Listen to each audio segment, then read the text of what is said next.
आप लोग के सामने मैं एक इंपॉर्टेंट बीमारी के बारे में बात करने जा रहा हूं और वो है आज का pandemic disease corona virus infection, आज जिसे कोविड-19 के नाम से जाना जाता है। ये पैंडेमिक डिजीज जिसे हिंदी में महामारी कहते हैं। आप लोगों ने सुना होगा किसी जमाने में कि पूरे मुल्क में हैजा फैल गया है या पूरे मुल्क में प्लेग फैल गया है। ये सब अपने आप में एक महामारी थे। उसी तरह से आज के टाइम की महामारी ये कोरोना वायरस डिजीज है। सोशल मीडिया, व्हाट्सएप, फेसबुक के जरिए हमारे पास बहुत सारे इंफॉर्मेशन है ये कोरोना वायरस के बारे में। इसमें कुछ सही है और कुछ गलत। इस सही गलत के चक्कर में बहुत सारे लोगों की जिंदगी पे और बिजनेस पे काफी असर पड़ा है। लोगों में एक बहुत डर का माहौल बना हुआ है। लोगों को लगने लगा है कि अगर उनको ये इन्फेक्शन हो जाएगा तो उनका मरना पक्का है, जबकि ये बिल्कुल गलत बात है। ऐसे सिचुएशन में मेरी जिम्मेदारी है कि मैं आपके सामने सही इंफॉर्मेशन दूं और गलत बातों से आपको सावधान करूं। आइए समझते हैं इस वायरस के बारे में। जो सबसे पहला केस दुनिया के सामने आया वो वुहान शहर से, जो चाइना में पड़ता है। जब आउटब्रेक हुआ था तो उस टाइम कुछ लोग वहां पे गए हुए थे, कुछ लोग बिजनेस के लिए, कुछ एजुकेशन के लिए और कुछ लोग घूमने के लिए। सेम टाइम पे जब वो वापस आए एक मुल्क से दूसरे मुल्क से तीसरे मुल्क, और इस तरह से पूरे दुनिया में ये इन्फेक्शन फैलता गया। सबसे पहला सवाल कि ये बीमारी फैलती कैसे है। आपको बता दूं, ये बीमारी क्लोज कांटेक्ट से फैलती है, सांस के जरिए। ये एक रेस्पिरेटरी डिजीज है। ये वायरस हमारे नाक से होते हुए सीधे लंग्स में पहुंचता है। आप इस वायरस के स्ट्रक्चर को देखिए, इसमें कुछ स्पाइक्स जैसे नुकीली चीजें हैं और साथ में हमारे लंग्स का फोटो देखिए, कितने ब्रांचेस बने हुए हैं। ये वायरस सीधे नाक के रास्ते से होते हुए हमारे लंग्स में जाता है और आसानी से चिपक जाता है। ये वहीं पे मल्टीप्लाई होता है, उसके बाद से नुकसान पहुंचाना स्टार्ट करता है। तो यहाँ पे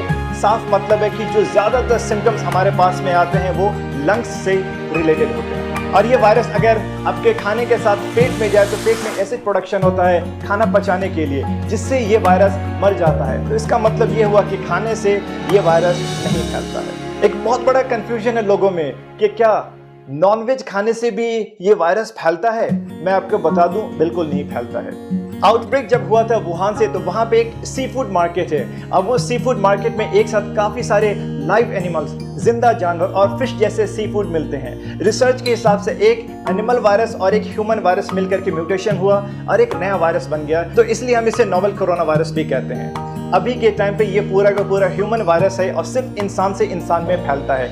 इसलिए अगर आपको कोई ये कहे कि मटन खाने से या चिकन खाने से भी इन्फेक्शन फैलता है तो गलत बात है। हाँ, वो जनरल प्रिकॉशन है कि हम जो भी खाना बनाए उसको बहुत अच्छे से पका करके खाएं। एक इंसान से दूसरे इंसान में ये इन्फेक्शन कैसे फैलता है। आप मान लो ये इन्फेक्शन मुझे हो चुका है और मुझे खांसी होना स्टार्ट हो चुका है, तो मेरे खांसी करने के दो तरीके होंगे। एक तो मैंने हवा में खांसी किया और दूसरा मैंने अपने हाथों पे खांसी किया। दोनों कंडीशन में मैं ये इन्फेक्शन एक दूसरे को फैला सकता हूँ। अगर मैंने हवा में खांसी किया तो मेरे मुंह से वायरस निकला और वो 1 से 1.5 मीटर तक जाकर के नीचे चला जाएगा। उस बीच में अगर मेरे अगल बगल में कोई है तो उसके हाथ पे चिपक जाएगा वायरस या उसके मुंह पे लग जाएगा ये वायरस। अगर मैंने अपने हाथ पे खांसी किया और मैं अपने घर पे बैठा हूं तो मैंने पानी पीने के लिए जग को टच किया, फ्रिज खोला या किसी भी सामान को टच किया, और अगर मैं बाहर जाने के लिए निकलता हूं तो मैंने लिफ्ट को टच किया या किसी भी चीज को मैंने टच किया, उस बीच में कोई दूसरा इंसान आकर के उसी सेम चीज को टच करता है, तो ये हमारी नॉर्मल आदत होती है कि हम लोग अपने हाथ को बार बार अपने मुंह पे लगाते हैं, नाक को टच करते हैं, आंख को भी टच करते हैं। तो इससे आसानी से ये इन्फेक्शन उस इंसान को भी हो जाएगा। नाक पे वायरस गया, नाक से होते हुए सीधे लंग्स में चला जाएगा। लोगों में ये भी कंफ्यूजन है, ये वायरस हवा में भी उड़ता है क्या।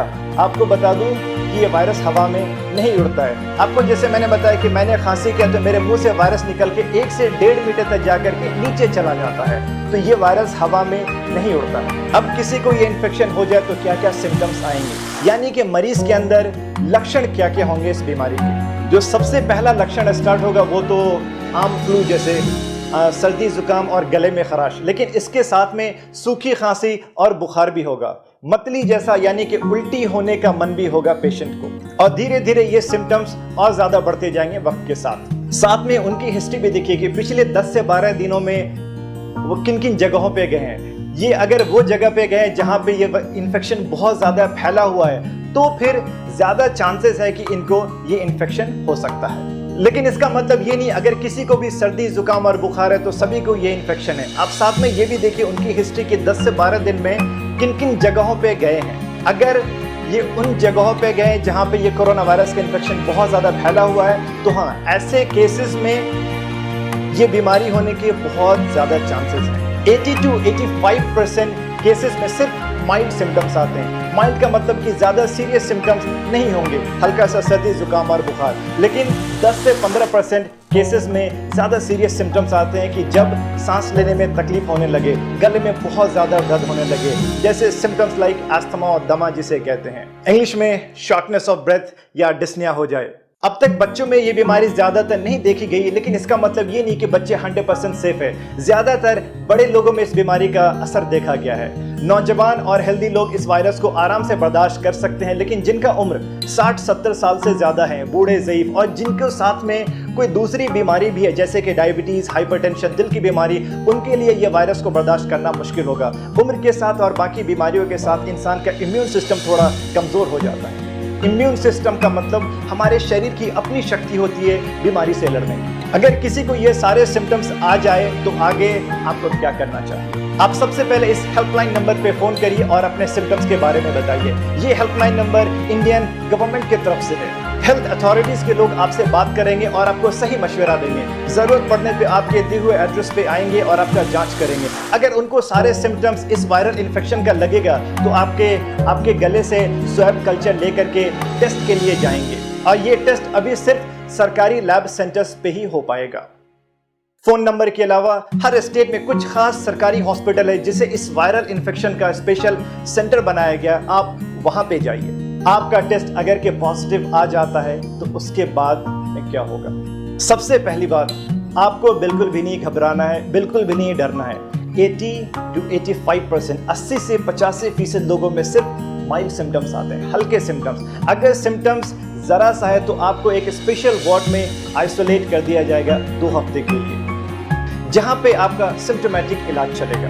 अगर किसी को बहुत ज्यादा दिक्कत हुआ सांस लेने में तो उनको आईसीयू में रखा जाएगा, जहां पे वेंटिलेटर की सुविधा भी उपलब्ध होगी, जो कि सिर्फ 10 से 15% लोगों में हो रहा है। आपको जब मैंने 2 हफ्ते के आइसोलेशन के बारे में बोला तो आइसोलेशन को मैं अच्छे से समझा दूं। आइसोलेट होने का नाम सुन के लोगों में एक डर सा बन गया है। उनको लगने लगा है कि 2 हफ्ते के लिए उन्हें जेल में बंद कर दिया जाएगा या पूरी दुनिया से उनको अलग कर दिया जाएगा, और इस डर की वजह से वो ना तो किसी हॉस्पिटल में जा रहे हैं और ना ही किसी डॉक्टर से मिल रहे हैं। आपने सुना होगा कि जो सस्पेक्टेड मरीज थे कोरोना वायरस के, यानी जिनके अंदर ये सारे सिम्टम्स आ रहे थे कि इनको शायद ये इन्फेक्शन हो सकता है, और डॉक्टर ने उन्हें एडमिट होने के लिए या आइसोलेट होने के लिए बोला और वो मरीज वहां से भाग गए। प्लीज ऐसा मत करिए। आइसोलेशन का मतलब है कि आपको एक खास रूम में 2 हफ्ते के लिए रखा जाएगा, निगरानी में। दूसरे लोगों से कांटेक्ट नहीं होने दिया जाएगा। जरूरत पड़ने पे आपको उसका सिम्टोमेटिक इलाज दिया जाएगा। ये वायरस का इन्फेक्शन ही क्लोज कांटेक्ट से होता है। आप अपने आप को आइसोलेट करके दो सबसे बड़ा काम कर रहे हैं। एक तो बिल्कुल सही टाइम पे आपका इलाज स्टार्ट हो गया, दूसरा आपसे किसी और को ये इन्फेक्शन नहीं फैलेगा। आपके 2 हफ्ते आइसोलेट रहने से सैकड़ों लोगों की हिफाजत होगी, आपकी अपनी फैमिली की हिफाजत होगी, और 2 हफ्ते के बाद आप अपनी आम जिंदगी सेहतमंद होकर के बिल्कुल नॉर्मली गुजार सकते हैं। इस बीमारी का इन्फेक्टिविटी रेट और डेथ रेट कितना है? आइसोलेट होने पर जब इतना फोकस किया जा रहा है तो उसकी सबसे बड़ी वजह है इसका हाई इन्फेक्टिविटी रेट, यानी एक इंसान से दूसरे इंसान में बहुत तेजी से फैलता है। सबसे पहला केस दुनिया के सामने दिसंबर 2019 में आया था, लेकिन आज 21 मार्च के सुबह तक पूरी दुनिया में 2,75,000 से ज्यादा लोग इन्फेक्टेड हो चुके हैं। इंडिया में 235 लोग का केस अब तक पॉजिटिव हो चुका है, और सस्पेक्टेड केस और भी बहुत ज्यादा है। लेकिन एक अच्छी बात यह है कि इसका डेथ रेट 4% से भी कम है, यानी कि अगर 100 इंसान को इन्फेक्शन हो जाए तो डेथ सिर्फ 3 या 4 लोगों में हो रहा है। और वो 3-4 लोग जो इन्फेक्टेड है वो भी जो ज्यादा बूढ़े, ज़ईफ हैं या जिनकी इम्यून सिस्टम बहुत ज्यादा कमजोर है। आपको अगर ये इन्फेक्शन हो जाए तो उसके बाद आपका इलाज कैसे होगा? अगर आपको सिम्टम्स नहीं है तो आपको होम आइसोलेशन के लिए मशवरा दिया जाएगा। अगर माइल्ड सिम्टम्स है तो आपको एक स्पेशल वार्ड में आइसोलेट किया जाएगा, जहां पे आपको निगरानी में रखा जाएगा और सिम्टोमेटिक इलाज दिया जाएगा। सिम्टोमेटिक इलाज का मतलब है कि आपको जो भी तकलीफ है वो तकलीफ को कम करने की दवा दी जाएगी। अगर आपको बुखार है तो बुखार की दवा दी जाएगी, खांसी है तो खांसी की दवा दी जाएगी, या उल्टी हो रहा है तो उल्टी के लिए दवा, पेट में दर्द है तो पेट दर्द की दवा। अगर केस बहुत ज्यादा सीरियस है, यानी कि सांस लेने में दिक्कत होने लगी है, सांस की प्रॉब्लम है, तो ही ऐसे सिचुएशन में आईसीयू की जरूरत पड़ेगी। अभी 100% कोई भी स्पेसिफिक मेडिसिन या वैक्सीन मार्केट में नहीं आया है। अब इस बीमारी को आगे फैलने से कैसे रोका जाए? आपको जैसे मैंने बताया कि इसका इन्फेक्टिविटी रेट बहुत ज़्यादा है, यानी 1 से 2, 2 से 4 और 4 से 8 बहुत आसानी से फैलता है। अगर किसी एक इंसान को ये इन्फेक्शन हो जाए और हमने उसको एक जगह पे आइसोलेट कर दिया तो उस इंसान से आगे नहीं फैलेगा। या खुद हमने अपने आप को ज़्यादातर लोगों से दूर रखा, वो इसलिए कि हमें पता नहीं है कितने लोग इन्फेक्टेड हैं, तो हमने अपने आप को बचा लिया। ये आइसोलेशन और ये दूरियां ही इस इन्फेक्शन को आगे फैलाने से रोकेगा। आगे हमें क्या क्या प्रिकॉशंस लेने चाहिए? सबसे पहला, लाइफस्टाइल मॉडिफिकेशंस। हर बात पे हम लोग अपना हाथ मुंह पे लगाते हैं, नाक को टच करते हैं। ये आदत हमें बंद करना होगा। अपने हाथ को मुंह पे मत लगाइए। खांसी हाथ पे करते थे पहले, अब अपने बाजू पे करिए। ये वो जगह है जहां पे आप आसानी से टच भी नहीं करते हैं और आसानी से बाद में आप अपने कपड़े को भी बदल सकते हैं। आपको अगर सर्दी जुकाम है तो प्लीज मास्क पहनिए ताकि दूसरे को इन्फेक्शन ना फैले। मास्क गीला होते ही बदल लीजिए। आपको मास्क के बारे में बताता चलूं कि जो जनरल मास्क है उससे 100% सेफ्टी नहीं है। सर्जिकल मास्क या N95 मास्क से काफी हद तक सेफ्टी है, लेकिन N95 मास्क सभी के लिए रिकमेंडेड नहीं है। जो हेल्थ केयर के लोग हैं, जो मरीज से बहुत क्लोज रहते हैं, उनके लिए ये बिल्कुल जरूरी है। एक एंटी पॉल्यूशन क्लॉथ मास्क है जो यूज कर सकते हैं आप, और सुबह से रात तक मास्क लगाने की भी बिल्कुल जरूरत नहीं है। लोगों से दूरियां मेंटेन करना काफी होगा। बाहर किसी भी पब्लिक एरिया में जा रहे हैं तो प्लीज मास्क लगाइए। हाइजीन मेंटेन करिए। लगातार हाथ धोते रहिए, सैनिटाइजर से या साबुन से, हर 3-4 घंटे पे। सैनिटाइजर शायद हर किसी के पास में ना हो, लेकिन साबुन हर जगह पे है। अगर आप बाहर के एरिया से अपने घर के अंदर जाते हैं तो प्लीज अपने सारे कपड़े बदल लीजिए। हाथ और मुंह को बहुत अच्छे से धोइए। भीड़ में जाने से अपने आप को रोकिए, वो शादी की भीड़ हो, राजनीतिक भीड़ हो या कोई धार्मिक भीड़ हो। हाथ मिलाना और गले मिलना अभी बंद करिए। हर इंसान से 2-3 मीटर की दूरियां मेंटेन करिए। ज्यादा अच्छा है कि अपने आप को कुछ दिनों के लिए लॉकडाउन कर लीजिए। अपने घर की सफाई सूखे झाड़ू से नहीं करिए, बल्कि सीधे पोछा लगाइए। वो इसलिए कि अगर एक इन्फेक्टेड इंसान ने खांसी किया तो वायरस 1 से 1.5 मीटर उड़ के नीचे जाता है और वो जमीन में लग जाता है। आपने अगर सूखा झाड़ू लगाया तो वो हवा में फिर से उड़ेगा और दूसरे को इन्फेक्शन फैलाएगा। तो ज़्यादा अच्छा है कि सीधे आप मॉपिंग करिए, पोछा लगाइए डेटॉल या सैवलॉन के पानी से, और ज़्यादा से ज़्यादा पका हुआ खाना खाइए, गर्म पानी पीजिए। आपको मैं दोबारा रिमाइंड करा दूं कि 80% लोगों में सिर्फ माइल्ड सिम्टम्स आते हैं। तो क्या इस बीमारी को हल्के में लेना चाहिए? बिल्कुल भी नहीं। आप में से जो लोग हेल्दी हैं, यंग हैं, आपको इन्फेक्शन हुआ आप बर्दाश्त कर लेंगे, लेकिन आपके घर पे रहने वाले या अगल बगल में जो बूढ़े ज़ईफ लोग हैं या जिनका इम्यून सिस्टम कमज़ोर है, वो इस बीमारी को बर्दाश्त नहीं कर पाएंगे। ये इन्फेक्शन बहुत ही तेज़ी से फैल रहा है। जो हालत आप इटली के देख रहे हैं, हालत आप जो इटली की देख रहे हैं न्यूज़ के ज़रिए, वो हालत हमारे हिंदुस्तान में ना फैले। आप अपनी हिफाजत खुद करिए। आपकी हिफाजत ही सबकी हिफाजत है। एक इंसान से दूसरे इंसान तक फैलने का जो चेन बन चुका है, हमें वो रोकना है। लोगों को एजुकेट करिए, सबको इस बीमारी के सिम्टम्स और प्रिकॉशंस के बारे में बताइए कि ये बीमारी से कैसे बचा सकता है और इसको आगे फैलने से कैसे रोका जा सकता है। प्लीज़ घबराइए मत और डरिए मत, एक दूसरे का हिम्मत बढ़ाइए। अभी सबसे इम्पॉर्टेंट है इस बीमारी से लड़ने की और इसको खत्म करने की। आपके पास, हमारे पास जान है तो जहान है। आज के टाइम पे shopping malls, cinema theatres, schools, universities सब बंद हो चुके हैं सिवाय हॉस्पिटल के।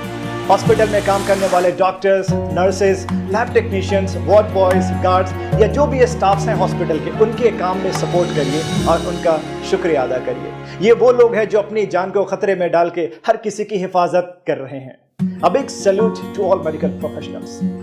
हेल्थ केयर एडमिनिस्ट्रेशन से या हमारे सरकार की तरफ से जो भी इंस्ट्रक्शंस आते हैं, प्लीज उसको फॉलो करिए। इसी में हम सबकी भलाई है। आप सब लोग सेहतमंद रहिए, खुश रहिए और ये कोरोना वायरस से सेफ रहिए। Thank you so much.